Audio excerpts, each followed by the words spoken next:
evening, people. My name is Crystal and welcome to my YouTube channel.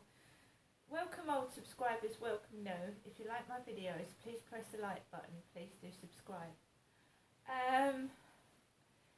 It is Tuesday evening. I've been by myself all day, which I've chosen to do. I will not be forced into a relationship I don't want. I don't want men touching me.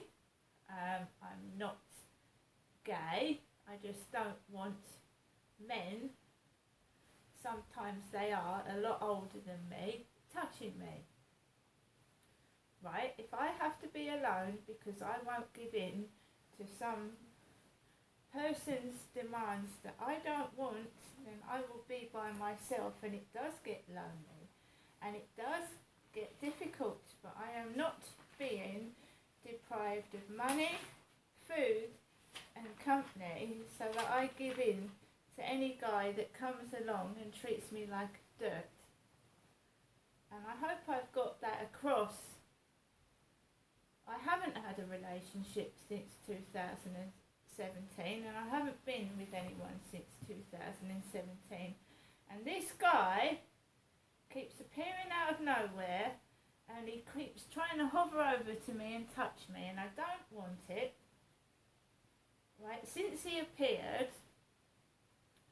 and it was on the day of King Charles III's coronation, he was talking about Charles and Camilla having a love child in Australia, and he struck up a conversation. He'd been speaking to the blonde lady in this block of flats, and he was talking to her on the field, and he was going, oh, her dog's too small,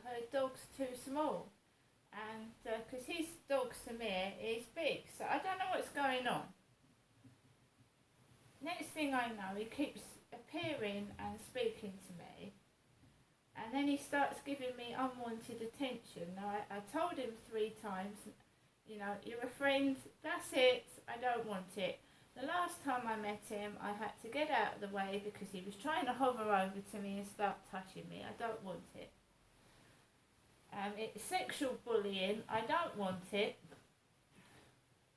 I mean, you look a laughing stock. Right? He's got no money. What does he want me to do? Pay for his alcohol like his girlfriend's doing? Does he want me to take over from his girlfriend? Because that's not happening. And it's a weird setup. He's living with a woman. This Charlie is living with a woman. And what do they want? A menage a trois? I mean, what the hell is going on there? That's just weird. So I'm keeping out the way. It doesn't mean that... of course I would like a relationship with the right guy. But I'm not being forced into being touched by an old man. I mean, you know, stop it. Then bandying things around that I'm a lesbian because I won't go with this old guy with no teeth and who doesn't have a bath. I think I'm being sensible myself. So I've been inside my flat by myself since nearly 3 o'clock because I took Max out for a walk this afternoon. I've come back into my flat and I've decided to write up my diary, and I've actually 1, 2, 3, 4, 5, 6, 7, 8, 9, 10, 11, 12 pages. 12 pages. That's my handwriting, by the way. It's totally different to my mum's. So I've done 12 pages of writing up bits where Nikki went missing, that guy trying to hook up with me today and being a pest. There's a lot of other things I need to write up as well, but I'll do that as I remember what's gone on. I've written up about going to see my mum yesterday, and now I'm just going to keep it up to date. Obviously what goes on in case I need to report it. I haven't been keeping a diary, therefore some people have been getting away with things that they shouldn't have been. So September the 26th, 2023, 4:45 p.m. Hi guys, one day before my 55th birthday. Wowzers, I'm getting old, lol. It's been a very, very depressing year so far, to be fair. No boyfriend still, it ain't never gonna happen. I don't think so, anyways. Just that tramp Charlie stalking me around my home area. So I'll go through today so far, then go backwards and hope the future gets better. Today I got up at 8 a.m. after hearing my neighbour's heavy footsteps on the ceiling. I forced myself up, feel dog tired and have a wash, brush my teeth, feed my cats and Max my dog, make coffee and chill for a bit. Upstairs goes out most days. So at least I get a bit of respite. And by the way, his kids are due up at the weekend.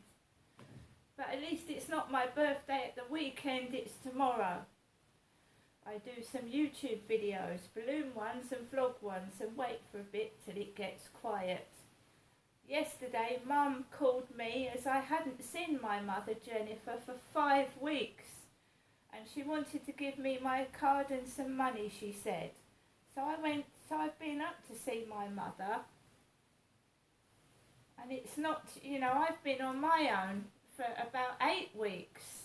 I haven't seen any of my sons. I don't see my daughter. I don't see my grandchildren. And it can get very depressing. Like when you're in a prison cell being bullied by inmates. I feel like I'm in a prison cell being bullied by neighbours. And you can feel very down and upset. And I've done nothing wrong. Nothing wrong at all. So I'm stuck within 4 walls nearly 7 days a week. When I do get out, someone usually gives me a phone call and I need to go back indoors. Like what happened last Thursday. I am being bullied and I was sexually assaulted on that field because I have spoken about with what happened and what that Charlie did. And putting your tongue down someone's mouth is sexual assault. It is sexual assault. Now he's been told to keep off. You don't force yourself on someone when they've told you they're not interested. Now he is now behaving like a stalker. And the police deal with stalkers because it is an offence to stalk somebody. Why he's latched on to me, I've got no idea. He's a lot older than me. He's more around my mother's age. Why he's latching on to me, I haven't got a clue. I think he's an alcoholic that's got some sniff in the air that my mum might have a bit of money and maybe he's after money to buy alcohol or drugs. I've got no idea. But it's making me a laughing stock. Crystal! Crystal! Go away!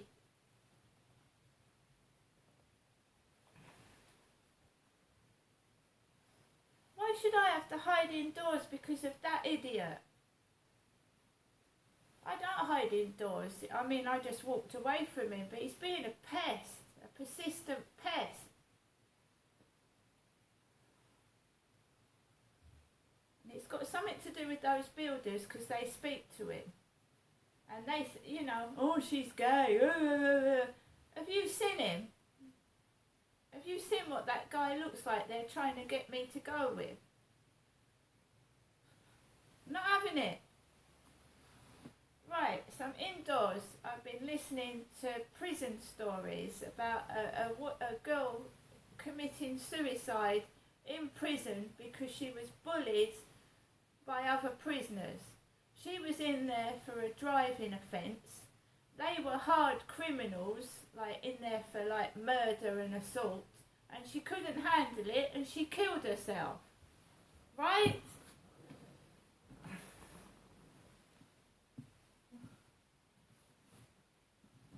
And I've heard that the mother was very distressed because her daughter committed suicide. And one of the prison officers, this guy was talking about, in another prison story, was called Jenny. Jenny. And my mother's called Jennifer, isn't she? I'm cottoning on to all of this.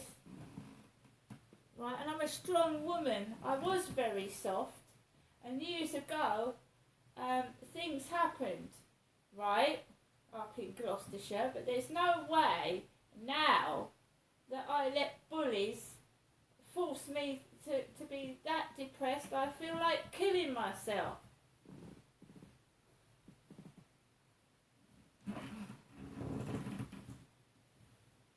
Alexa, LBC Radio. LBC London from Global Player.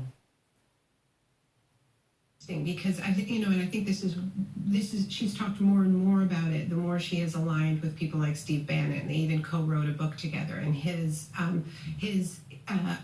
platform, it's called War Room Pandemic. It's a daily podcast and video streaming, millions and millions of downloads. It's virulently anti-China, so they really come together around this. Yeah. So I'd like not to be confused with her, because I don't want to start World War III with China, and I don't believe there's been a genocide under cover of vaccines. I think there have been real genocides, just not that particular one. And how much do you think that the pandemic itself simply drove an awful lot of people, if not actually mad, at least paranoid? They were no longer talking to their neighbours, they were no longer bumping into people in a coffee shop or a school and having ordinary conversations. They were simply staring at screens. And after a year and a half, they're all a bit odd. Yeah, I think there's a bit of kind of internet eyes going on. I've met some people like that. We are social creatures. We help each other to hold on to a shared reality, and when we are isolated and we're getting these sort of simulated social relationships, that can happen. But I don't think that it would have spread as quickly as it has if people didn't feel failed by elites. So much of this is about this plot. Things are being hidden from you. The world is not as I thought it was going to be, and my life is not as I would hoped it was going to be, and therefore there must be a plot against me. Yeah, there must be a room somewhere where people are plotting this. Yeah. And I think partly it's because we don't do very sophisticated economic analysis and education in our high schools or even our universities. And so people are surprised. They thought if they played by the rules, if they started their own business, if they worked hard, then they would be rewarded. And then suddenly a lot of those businesses were shut down. The supports were pretty unequally distributed in a lot of cases. A lot of people who were small, like I know that Wolf, for instance, she is one of the things I've heard her talk about is she felt very aggrieved that there was a moratorium on evictions because she's a landlord and she has a property. So people saw the rules change. They thought they played by the rules, and they didn't like that. And I think that was very strong here as well. Let's talk a little bit more about the strange attraction of right-wing conspiracy theories at the moment, because you go back to your early writing, your early work around Occupy and the power of corporate America, corporations around the world. In those days, to be anti-establishment was to be on the left. Yeah. Now to be anti-establishment is to be on the conspiracist right, certainly for an awful lot of people. And I'm interested in why you think that flip has happened. Do you think there's big money pushing this, or do you think that somehow during COVID the world seemed to be controlled by scientists, and China was very influential because that's where COVID had come from, and it fused together? Well, I think this predates COVID, and in many ways, Wolf is sort of the white rabbit in Alice in Wonderland, leading me down the rabbit hole. And the book ends up being much more about other people I found down there, like Steve Bannon. And he's a very consequential figure, not just in the U.S., but internationally. You know, since he left Trump's White House, he has really been weaving together an international network of far-right parties. He's certainly been in Europe a lot, talking to the Italians and the French far right and the rest of it. When Giorgia Meloni became prime minister, I was listening to his podcast, and he was like a proud father. He really felt that he'd had a big role in that. So this predates COVID. You could see it in the way Bannon advised Trump in the 2016 election. Uses of words like the elites, the globalists, and having, you know, somebody like Trump from his gold tower railing against the elites. And of course, now we have Murdoch doing the same, writing memos to the staff about continuing to fight the elites. So it does. I don't think it was just that scientists seemed to be in charge. I think that it was. I think there's when the system is failing as many people as it is right now. I think there's a good reason why some of the wealthiest people on the planet would like to distract people with wild plots, because that keeps them from looking at them. And there is something enticing, possibly even addictive, about these conspiracy theories. As you know, because you write about it very well in your book, you start to follow Naomi Wolf, and you're watching things and you're listening, and it becomes like an addiction. Well, honestly, I think any deep research has an obsessive quality. Every book I've written, and this is my 9th, you know, there's a period where it really takes over your life. So there was a period where I was listening to Steve Bannon all the time while doing yoga and rocking the dog and so on. But there's only so many hours in the day. You know, I think there is, though, an attraction there. And I think part of the attraction is kind of a fantasy of justice. You know, if you listen to what they're saying, they are saying, okay, there's this plot, but they're also saying, and we're going to fix it, right? They're saying there's a great storm coming, and they talk. It's very sort of Hollywood, like the white hats are going to throw the black hats in jail. That's the whole narrative of QAnon. So that begs the question of, like, well, what's the alternative narrative for how there's going to be accountability for many of the injustices of this world? I mean, I'd like to see the oil companies held responsible for climate change, but I don't see a mass movement for that to happen. So, you know, your question about what has happened, like, to the right and these issues, I mean, this is really the substance of the book. I call it the mirror world, but which is where Steve Bannon lives, and Donald Trump, and everything is backwards and upside down. But Steve Bannon takes issues that used to be held and championed by the left. He looks at what is being left unattended, and he just absorbs it into his broader agenda, which is also anti-migrant, which is, you know, I think quite a nefarious agenda. But he wouldn't be able to take those issues if they were being fully used by the left, and I think that's an important thing for us to pay attention to. And of course, we're in Britain, which is a very different culture in many ways to American culture. But I was talking to somebody who's written about QAnon, James Ball, and he compares this to he says it's the other pandemic, these ideas. They spread very fast. And they an excerpt from the Andrew Marr show, Andrew Marr, on LBC. I feel like I'm being deprived of my human rights until I submit to men like Charlie, and I won't.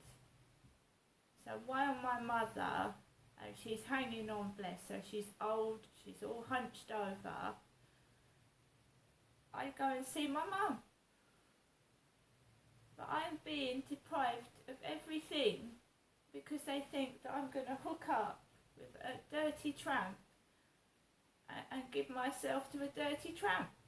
And I'm not doing that. I'm not doing it. I'm a human being.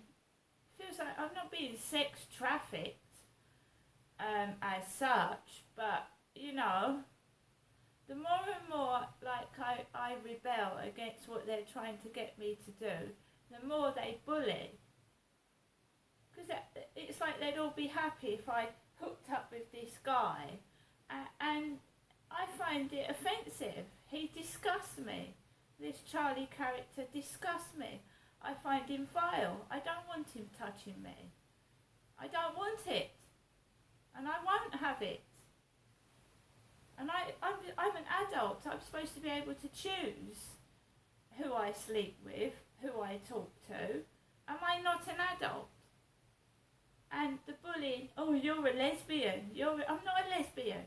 But the men that I am being sent, that what they're trying to get down my knickers, hook up with me, they're old. They're my mum's age. They're disgusting. They don't wash their fingernails. It's just horrible. I'm better than that. I'm not having it.